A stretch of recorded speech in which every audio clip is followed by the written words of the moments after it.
ইসরায়েলের পারমাণবিক স্থাপনা লক্ষ্য করে পাল্টা হামলা। প্রিয় দর্শক, অবশেষে সেই প্রত্যাশিত অপ্রত্যাশিত খবরে আপনাদেরকে স্বাগত জানাই। যেটি আশঙ্কা ছিল, আমি কাল রাতে শেষ লাইভটি যখন করেছিলাম তখন একটি কথা বলেছিলাম, সম্ভবত আজ রাতেই ইসরায়েল আক্রমণ করতে যাচ্ছে। যারা বাংলাদেশ সময় রাত 11:30টার লাইভটি দেখেছেন তারা হয়তো এটা সাক্ষী থাকবেন বা সাক্ষী আছেন। আমি স্পষ্ট বলেছিলাম, আমি ধারণা করছি আজ রাতেই ইরানে দখলদার আক্রমণ করতে যাচ্ছে। বিভিন্ন তথ্য উপাত্ত ঘেটেই এই তথ্যটি আমি দিয়েছিলাম, যদিও এটার সাথে আমি জড়িত না। মানে এই আক্রমণের সাথে আমি কিন্তু জড়িত না ভাই, আবার আমাকে দোষী ভাববেন না কেউ। ইসরায়েল অবশেষে ইরানের উপর আক্রমণ করে বসেছে। আসসালামু আলাইকুম প্রিয় দর্শক শ্রোতা, দখলদার ইসরায়েল এবার ইরানে হামলা করলই। প্রায় 80 বছরে এদের হারার রেকর্ড নাই। তবে এবার যে মানকাসিপায় পড়েছে ইসরায়েল তার বলার অপেক্ষা রাখে না। প্রিয় দর্শক শ্রোতা, সম্পূর্ণ ভিডিও জুড়ে খুব তথ্যবহুল আলোচনা আছে। মাসুম মাহবুব ভাই খুব গুরুত্বপূর্ণ আলোচনা করেছেন যে ইসরায়েল যে পাল্টা হামলা করেছে ইরানে, কি ক্ষয়ক্ষতি হয়েছে ইরানে, এবং তারা পাল্টা হামলায় এবার ইসরায়েলের পারমাণবিক কেন্দ্র কিভাবে উড়িয়ে দিলেন।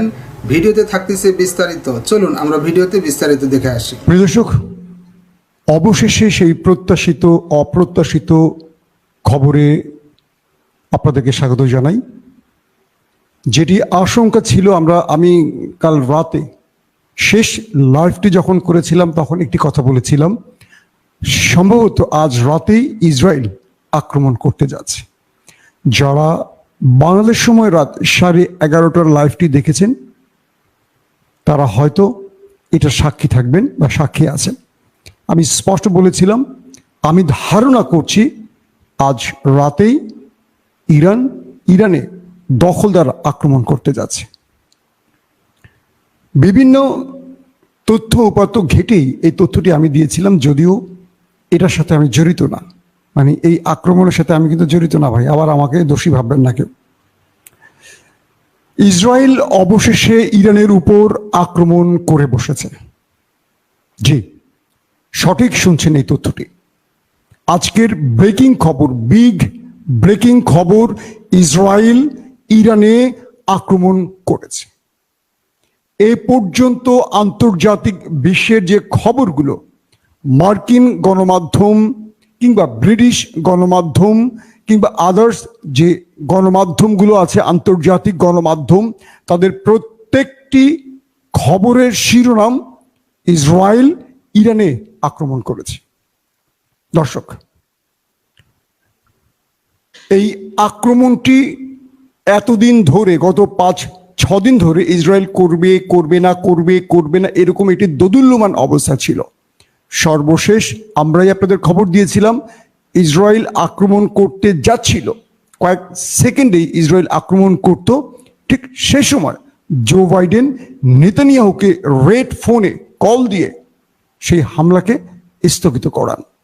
কারণ মার্কিন যুক্তরাষ্ট্রের সিআইএর হাতে যে তথ্য ছিল সেটি খুবই ভয়ঙ্কর তথ্য ছিল, যে ইরান যে প্রতিবাদটি করবে সেটি খুব ভয়ঙ্কর হতে যাচ্ছে। এরপর তারা কয়েক ঘন্টা পার করে, প্রায় 2 দিন, মেবি 2 দিনের মতো সময় নিয়ে তারা আবারও আক্রমণ করলো ইরানে। ইরানের 9টি স্থাপনার উপর এই আক্রমণ হয়েছে। আক্রমণগুলো হয়েছে ড্রোন এবং মিসাইলের মাধ্যমে, এবং দখলদাররা দাবি করছে তারা ইরানের 9টি স্থাপনার উপর আক্রমণ করেছে, এবং দখলদাররা এও দাবি করেছে যে ইরানের পারমাণবিক যে প্রকল্প তার উপর তারা আক্রমণ করেছে। যেটি আমরা বলেছি যে দখলদারদের প্রধান টার্গেট ইরানের পারমাণবিক প্রকল্প। আমি যখন এই তথ্যগুলো গত প্রায় 2 সপ্তাহ ধরে বলছি বা তারও আগে থেকে বলছি যে ইসরায়েলের প্রধান টার্গেট ইরানের পারমাণবিক প্রকল্প ধ্বংস করা, এরা চায়না মুসলিম বিশ্বের আর কেউ পারমাণবিক শক্তিধর হোক। এই দখলদারা এটাকে বলে ইসলামিক বোমা, মানে কোনো ইসলামিক দেশ পারমাণবিক অস্ত্রের মালিক হলে এটাকে তারা ইসলামিক বোমা হিসেবে ব্যবহার করে। তো শেষ পর্যন্ত ইরানকে টেনে এনেছে এই লড়াইতে এবং এনে ইরানের সেই পারমাণবিক প্রকল্পকে টার্গেট করে ইসরায়েল অ্যাটাক করেছে। এটি হলো ইসরায়েলের বক্তব্য। এবার ইরান কি বলল এই পাল্টা আক্রমণের পর? ইরান বলল যে হ্যাঁ, আমাদের উপর আক্রমণ হয়েছে, আমরা তাদের বেশ কটা আক্রমণকে প্রতিহত করেছি। অর্থাৎ তাদের পারমাণবিক স্থাপনার কাছাকাছি যে আক্রমণগুলো হয়েছে এগুলোকে ইরান প্রোটেক্ট করেছে, ইন্টারসেপ্ট করেছে এবং তাদের পারমাণবিক প্রকল্প অক্ষত আছে, নিরাপদ আছে। এই কথাই কিন্তু শেষ নয়, ইরান তার পরপরই একটি ভিডিও রিলিজ করেছে যেখানে দেখা গেছে সেই পারমাণবিক প্রকল্প পুরোপুরি নিরাপদ আছে, সেখানে কোনো ক্ষয়ক্ষতি হয়নি। নাম্বার 2, ইসরায়েল দাবি করছে তারা ইস্পাহান এয়ারওয়েজ বা এয়ারপোর্টকে টার্গেট করে হিট করেছে, যার পাশেই রয়েছে পারমাণবিক প্রকল্প। ইস্পাহান এটা হলো ইরানের একটি গুরুত্বপূর্ণ শহর এবং দুপক্ষের কেউ এখন পর্যন্ত স্বীকার করেনি যে ইরানের প্রকল্প ধ্বংস হয়েছে, না ইরান না ইসরায়েল। এখন এই যে আক্রমণটা হলো ইস্পাহান এয়ারপোর্টের কাছে এবং সেখানে ইরান জরুরি ভিত্তিতে হাই অ্যালার্ট বা রেড অ্যালার্ট জারি করেছে পুরো ইস্পাহানের এয়ারওয়েজ এবং বিমানবন্দরকে। চারদিকে তারা সেখানে জরুরি অবস্থা জারি করেছে, রেড অ্যালার্ট জারি করে দিয়েছে। এরই মধ্যে ইরানের আইআরজিসির জরুরি বৈঠকে বসেছে এবং রাষ্ট্রের গুরুত্বপূর্ণ সকল কর্মকর্তা তারা জরুরি বৈঠকে বসেছে। তারা ইসরায়েলকে প্রতিহত পাশাপাশি প্রতি উত্তর দেওয়ার জন্য এই বৈঠক চলছে। যখন এই খবরটি সংগ্রহ করছিলাম ঠিক তখনই আমাদের কাছে আরেকটি খবর আসে, ইরাকের বাগদাদের কাছে দখলদাররা একই সময় আরো কয়েকটি অ্যাটাক করেছে।